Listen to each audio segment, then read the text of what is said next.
Hey, everybody, it is Trags, and I'm thrilled to be back on CLNS Media, this time as host of Red Sox Beat. We'll be bringing you the latest and greatest news and nuggets and our breakdown of all things Red Sox. My first guest on the road back is longtime friend and colleague Ian Browne of MLB.com and, of course, RedSox.com.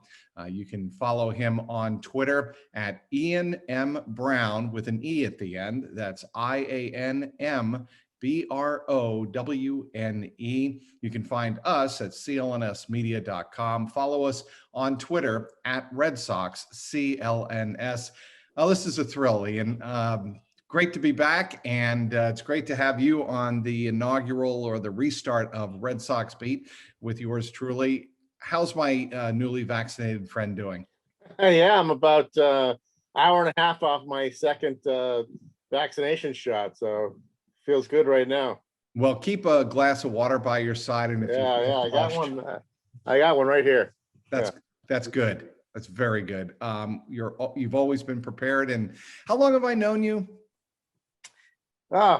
Over 20 years. Yeah, I mean, you actually took my place at redsox.com, and I moved on to other beats when I was in Boston, covering the Celtics at the time, as well as the Patriots. That's really when I started focusing in on the Patriots, and you took over covering the Red Sox. And obviously that was the magic trick, because a couple of years later they won the World Series. yeah, it was all me. But this is my 20th year on the Red Sox beat, and I think I had met you at a Celtics game or something. Yes, before that, even, or a Patriots game or something. Yeah, our paths have crossed. I actually didn't know you actually covered the Stanley Cup playoffs back in '96, if I'm remembering this correctly. The Panthers and the Avalanche, is that right? Yeah, it was a great series, triple overtime, game 4. Yeah, I do remember that. But back to baseball, that's why I have you on. It has been a really impressive restart.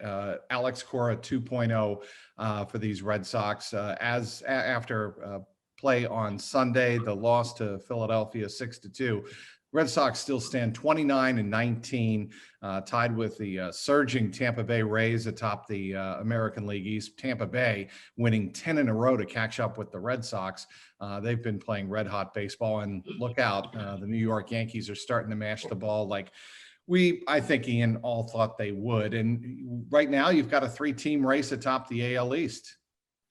Yeah, I've been really impressed the way the Red Sox have sort of hung in there, because, especially the Yankees, they don't really match up on paper with the Yankees, but the Red Sox are just kind of one of those teams that are doing it with a true team effort right now, led by a manager who it's been a huge factor having Alex Cora back in the dugout.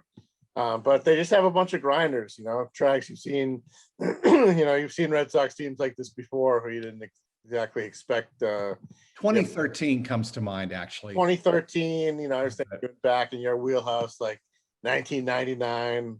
Those kind of teams where this team wasn't necessarily looked at great on paper going into the year, but there's just something about them. They have a great chemistry. They have great character, and right now, every time it seems like they're going to slip, they come back and then reel off a few wins in a row. All right. Obviously, Alex Cora returned from his MLB-imposed suspension. And what has been the biggest difference when you watch him? And obviously, because of the pandemic, and we're still, as media members, restricted to just meetings like this in terms of our interaction with players and managers. What can you gather from his calming influence and the way he handles the team that's a little bit different than Ron Renneke? Yeah, and nothing against Renneke, who I think had a bad hand. He was dealt a bad hand last. There wasn't a whole lot he could do with that. But Cora just has a special way with these guys where he's able to push their buttons. He knows how to motivate them. He knows how to, he knows what they're going through. He knows how to kind of speak their language, and that's to the Spanish guys, that's to the American guys, that's to all the guys, really. And he just knows what each guy needs. And, it really took about 1 or 2 days until he was back to really see the impact he was having. That's how wide reaching he is. And it's just his way of communicating. And I think that he's just very real in his communications, and that guys want to play for him. Guys want to do anything for him. And it's just really the culture that he sets with this team. I think accountability is a big part of this, Ian, and it starts with him, right? I mean, you can't ask your players to be accountable unless you're accountable, and everybody knows what Alex Cora had to own when he returned to the Red Sox. And I thought in January, when they reintroduced him, he spent a good deal of time doing exactly that, the whole cheating scandal with Houston and what happened in his first year in Boston. Yeah, look, Alex Cora could not have handled that situation any better than he did, where I think a lot of people in that situation would just be like, pull the Mark McGuire, I'm not here to talk about the past, Right. kind of thing. And That wouldn't fly here. I mean, just would not work given the severity of the significance of the situation. Right. And he's just been extremely accountable and saying he knows how much he screwed up. And, he's so grateful for the second chance. He didn't know that if Chaim Bloom was going to give him that second chance. So when he got it, I think he just said, look, I'm going to show how grateful I am. And he's just really going to embrace the second chance he has to manage this team. I think he's not going to take it for granted at all. He's going to appreciate each day, and his enthusiasm, it just jumps out at you every day, even on these Zoom calls we have. He's on every day. There's never a day where he seems, how kind of like tired or run down. He loves what he's doing, and he's embracing the highs. He's not getting too impacted by the lows. He's glad to be going through the whole process again. I think that's impressive, Ian, considering that it's one thing to do that in a clubhouse setting, or when you're interacting with us like he did back in 2018 on a day-to-day basis. It's totally another to try and convey that across these Zoom calls. And, the calls that I've seen and the highlights I've seen, it's exactly what you're describing. He doesn't always have to be giddy, but he seems energized in getting another chance with a team that he knows very well. Yeah, I think that he's really, when you have something, we all know in life, you have something taken away from you, you appreciate it a little bit more when you get it back. And that's what I'm reading with Alex Cora. That's what I'm seeing in him. And even in 2019, things didn't go great. He could be like a little bit snippy or defensive at times. Really not at all this year. He's just, like I said, he's just so grateful to be back in the spot, because when you're sitting home suspended for a year, you don't know how that's going to pan out. You don't know what your future is going to be. And just for him to wind up back with this team, and to have them, because he loves Boston. Look, he could wind up with another managerial job. He loves this question. His daughter's going to BC in the fall, and he just loves kind of all things Boston. So he loves the passion of Boston, because it's very much like where he grew up in Caguas, Puerto Rico, where it's just baseball 24/7. So he's just he's so happy to be back that he's really conveying that. He's putting all his energy into the job. Kind of like all of us love Ian Browne with RedSox.com. I can certainly vouch for that. Speaking with Ian Browne of MLB.com, follow all of his terrific work on RedSox.com, which is, of course, under the umbrella of MLB.com. All right, you mentioned Chaim Bloom, Red Sox President of Baseball Operations, I believe is the correct title, right, Ian?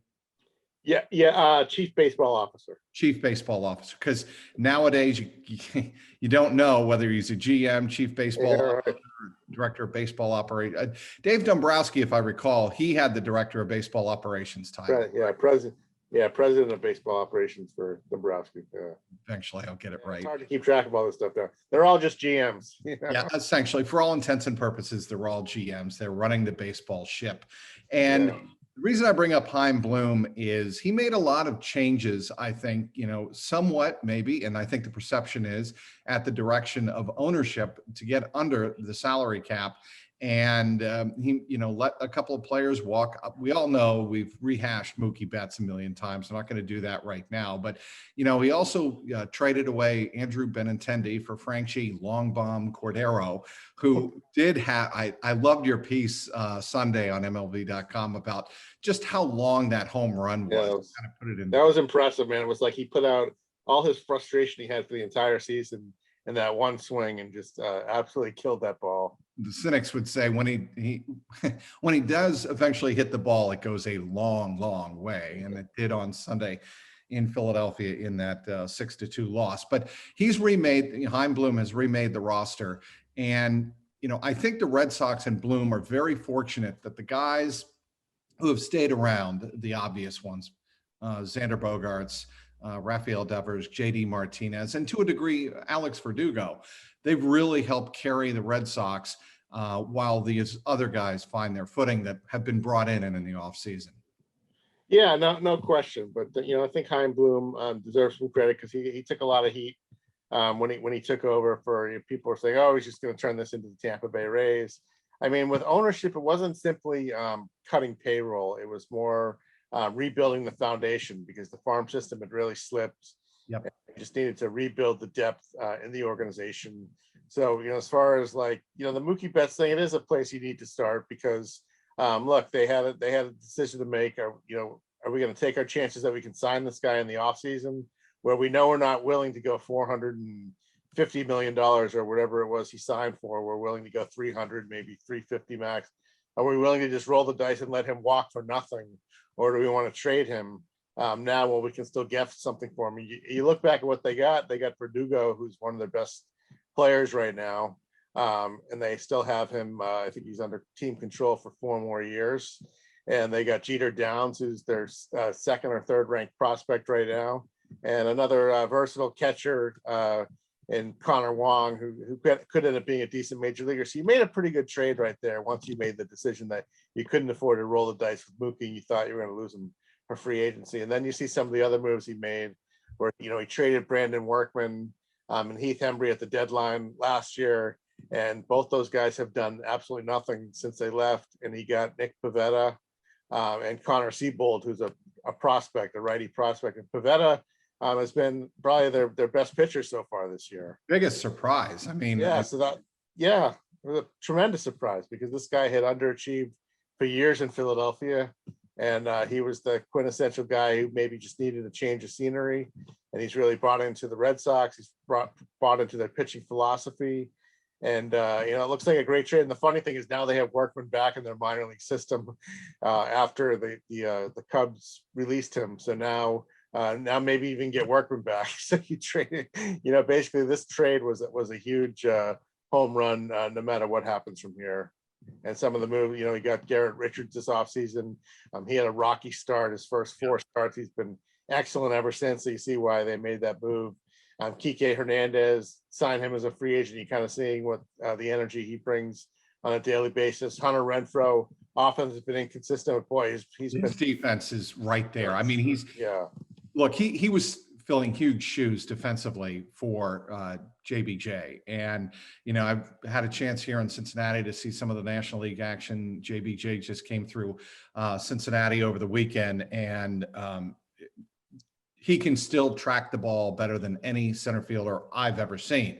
So for Hunter Renfroe to be able to come into those shoes in Boston and play the way he has defensively has just been a huge boost. Yeah, and Trags, right field at Fenway is different too. You need a somebody who's a center fielder caliber out there to cover all that ground. He's done a great job, not just with the range, but his arm is just impressive. I didn't know he had that good of an arm.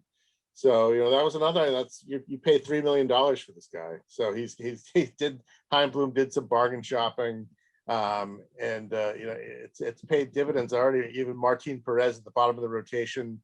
A lot of people thought they were going to pick up his I think it was a $6.75 million option at the end of the year. They declined that option, then re-signed him for $4 million. I think he's got about a 3.5 ERA right now. So he's just made some shrewd moves here, and he's just kind of, this isn't, as he put it in the offseason, this isn't a go for broke year for the Red Sox. This is a year to sort of rebuild the foundation, add some depth, bolster the minor league system a little bit. If you can try to compete at the major league level at the same time, and they've done that. Do I think this team's going to win the World Series? I don't think so, but they're going to be competitive, which is all you can really ask for, especially after last year. The bats have to stay hotty, and I mean, as good as they've been, and they're right at the top of the major leagues with, I believe, after Sunday's action, 65 home runs. How about this stat? And I love the work that the Red Sox PR does in compiling these. And this props out to Justin Long. I'm a big Justin Long fan. The Red Sox are out homering their opponents 63-34 plus 29. That's the largest difference in MLB. That's a big reason they're 29-19. Yeah, and I don't know what's more impressive about that stat, Trags, is the fact that they've hit 63 or that they've only allowed 34, because the pitching staff doesn't have quite as much raw talent as the offense, I think. But what happened is Dave Bush, combined with Jason Varitek, I think having Jason Varitek on the full-time staff as what they call the game planning coordinator, where he's really gotten back to what he did as a player and helping the pitchers game plan these starts.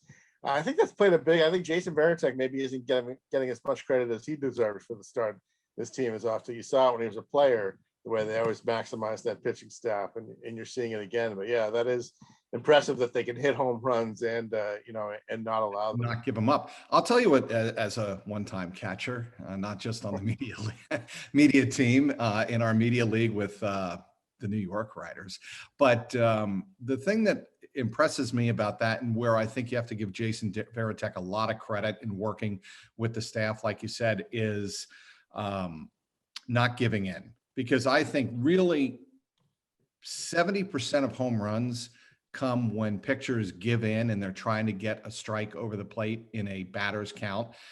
And I think Jason Varitek is working with these pitchers to make sure that their mentality isn't to give in so easily. And that's why those home run numbers are lower. Yeah, no, I agree totally. They're really they're doing a great job of painting the corners. They're making their pitches. You're seeing Matt Barnes the other night with the game on the line. He threw 4 straight curveballs, Right. This guy who has a 98-mile-an-hour fastball. He threw 4 straight curveballs to get a game-ending strikeout. I think it was against Reese Hoskins there in Philadelphia. But yeah, just the way they're game planning, they're doing an excellent job on that pitching staff. What about, well, you mentioned Matt Barnes. He's been one of the huge reasons this Red Sox team is off to the start they're off to. 11 saves, a .63 whip, I believe it is. Yeah. He's just, really doing a great job of locating the ball on the edges, like you said, and not giving in. And I think that was, one of his issues. His only blip on the radar screen came to the baseball's best, most dynamic player in Shohei Ohtani on that Sunday afternoon. That's been it. I mean, he's been perfect. Yeah, and even the Ohtani thing, it was 2 outs in the 9th, and he just gave up a bloop to Trout. That it was one of these analytic shifts where Chavis was playing second base, and he was on the shortstop side of the bag at this little blooper fell into short right field. It's an easy pop up to the second baseman if they're playing a standard defense. So it's almost like he should have had the save in that game too. But he's just, the key with Barnes is that he's ahead in the count all the time, Trags, where he used to fool around and he'd be down 2-0, he'd be walking guys, and Varitek and some other guys just pointed out some analytics to him that if you go strike one on these guys, he showed them the amount of times that you're going to get outs versus when you don't. So he's really just bought into that, and he's just strike one on everybody now. To me, not to cut you off, but this is kind of a bugaboo with me. To me, that's not analytics. That's more probability. And that's always been a truism in baseball, especially for relievers. When your exposure to these hitters is limited to one time, you get to face them one time. If you don't get ahead of them, strike one, strike two. And when Red Sox or any team's bullpen has always struggled, it's when they have a tendency to fall behind in the count and fiddle around on the edges and not locate. Yeah, no, for sure, Trags. And the reason why I said analytics is just because it was pointed out to Barnes, like the exact percentage of kind of what happens when you get that first pitch strike versus when you don't. So when he saw that, he's like, those are great odds. I would play those odds. Right. So, then he just totally bought into that. And, the difference between this guy, night and day, I don't think we all came into spring training wondering who the closer was going to be. Was it going to be Barnes? Was it going to be Ottavino? I think some of us thought that Barnes could do a decent job as a closer.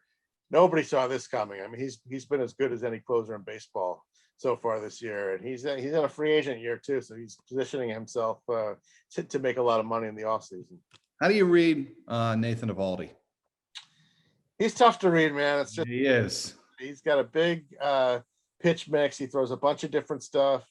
And some days he's really good. Some days he's not. He's one of these guys who throws as hard as anyone in baseball, but he doesn't get a lot of swing and miss. He doesn't get a ton of swing and miss. The ball's not moving. It's yeah, it doesn't get it. Yeah, doesn't get a ton of strikeouts. But you know, you saw that in 2018, you saw that he's not afraid of the stage, right?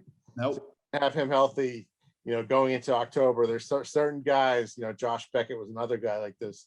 There's certain guys who just kind of turn it up in October, and Evaldi looked like that guy. So there, healthy, and you'll take what he's giving you right now, where he's going to give you 6 innings pretty much every start, somewhere between 2 and 4 runs. Every now and then he'll have a clunker where he gives up 5 or 6, but he'll take it. You'll take his compete level. The key to him, the key with Evaldi is always just keeping him off the injured list. And so far this year, he's been nothing but healthy. So that's been good to see.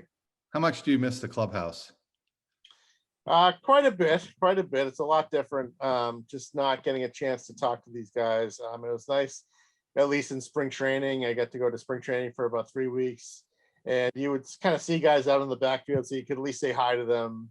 A little face-to-face interaction. They would actually, the Red Sox would set up some one-on-one sort of socially distanced interviews where we would be up on the those monster seats at JetBlue, and you'd have a guy about 12 feet from you with the tape recorder in the middle, and you'd have a conversation. So it was nice. But yeah, it's different covering a team and not having the you know, not having that daily access and just being kind of subject to who they bring out on a Zoom call. It's been tough.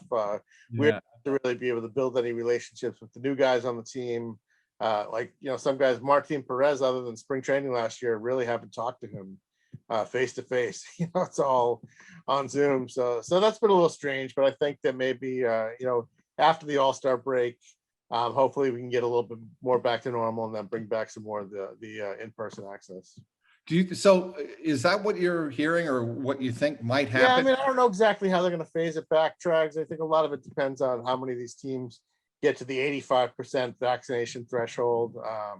The Red Sox aren't there yet. They think they might be getting close. Once teams get to that, they can sort of loosen their protocols a little bit. But, you know, I think that maybe at least in the second half, you know, Alex Cora's press conference will be able to do that in person. Maybe players will come into the interview room and be able to talk to them there rather than on Zoom. I don't know if the clubhouse is going to open this year. I wouldn't guess so. I mean, I think, and I have no problem with that in terms of playing it safe and error on the side of caution with regard to that. But I think, I don't know if I believe this, but a couple of the Reds who are very good with the media, and the dynamic here in Cincinnati is a lot different. I'll grant you that. But a couple of them have joked, you know, we miss you guys as well. Has there been any of that with the Red Sox? Not too much, Trags. Not too much. Because you know how these guys are in Boston. It's just kind of it's such a fishbowl that I think it is. You know, a guy like Xander Bogaerts, I don't think he would mind having us around. But you know, I think for the many other guys on the team, I think it's nice to to not have to worry about us, to tell you the truth. And I think maybe that, you know, Rob Bradford. In the bushes, Rob Bradford. Yeah, our good friend Rob Bradford. I think he thinks he had espoused that he thinks that maybe this is the reason why the Red Sox are playing so well, is because they don't Sure. have to deal with this. I'd buy that a little bit, actually, Ian. I you know, we you know, laugh it off or, you know, kind of write it off as a joke, but I think there's a lot to be said for that, especially in the market like Boston, where you have so many reporters and so much media in a very tight footprint. And, you know, a lot of fans have never been in that clubhouse or around that clubhouse, around these players. And when you have a crowded situation in your workspace, you're going to be more tense, and it's going to take you a little bit more effort to relax, don't you think? Naturally. Yeah, it would seem to be human nature, and you know, Boston's just such a unique animal. I think you look at Boston and New York as the two places that are so different than anywhere else in the country, anywhere else in baseball, media coverage wise, the way that the team is covered. So yeah, I think that you know, you got a Red Sox team that's not it's not infested by us reporters every day, and you know, they're going to be a little bit more relaxed. Everything good with your family, Amy? Kids? Oh, family's great. Amy's teaching second grade down the street. My youngest is going to Temple in the fall. Yes. So yeah, it's Not Villanova. yeah, not. I'm sorry, I was on they rejected him. So yeah. Oh, sorry. Didn't mean to bring up a sore. No, Temple was his first choice anyway, so Good. he's excited. But no, everybody's doing great. Excellent. Well, it's great to have you back, Ian. It brings a smile to my face because, you know, the players know that you kick them in the ass with tough questions all the time. So I'm glad to see that I can get you in a relaxed state. That's a joke, by the way.